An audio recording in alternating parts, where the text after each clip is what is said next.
Hey there, I'm Brandon. This is Dirt Church Devotional, coming to you from Tahuya State Forest. Just did a few miles out here with my son and grandsons for number 2's 10th birthday. Anyway, I want to share something with you.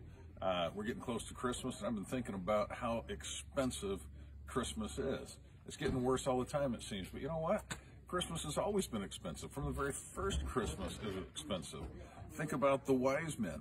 I know you're thinking the gold, the frankincense, and the myrrh, and yeah, that was expensive, but you know, it took them like 2 years to get there. They made a real investment seeking truth. 2 years to get to see this baby.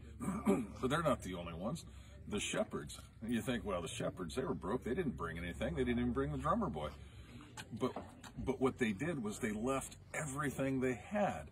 All of their sheep, everything they had, were left up on the hillside so that they could go and see this baby that was born in Bethlehem. They surrendered it all just to find him. And then, of course, you've got Mary and Joseph who gave up their reputation. You know, who's going to believe the virgin birth deal? Who's going to believe she got pregnant by being a virgin?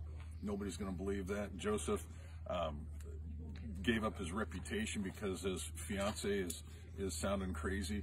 It cost him to do this, to raise somebody else's child. But more than that, the cost that Jesus paid. Think about this. He left the glories of heaven and he left the benefits of deity behind.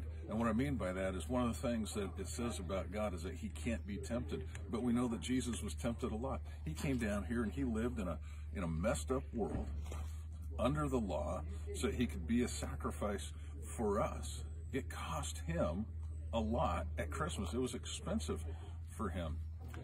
I was told, my mom told me years ago that when I was young, I don't know, 4 or 5 years old, we went Christmas shopping and she found a sweater that she wanted to get my dad. But she looked at the price, and my folks didn't have much money at the time. She looked at the price of the sweater. She decided not to get it because it was too expensive. And she told me, she says, well, the sweater's too expensive. We're not going to get it for Daddy. It's just not worth it. And apparently my response was, okay, but is Daddy worth it?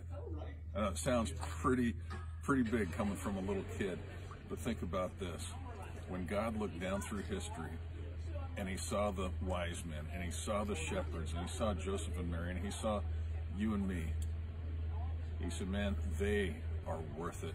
And I'm going to send my son for them, the greatest gift ever given. Chew on that for a bit. Accept that gift. We'll talk to you next time.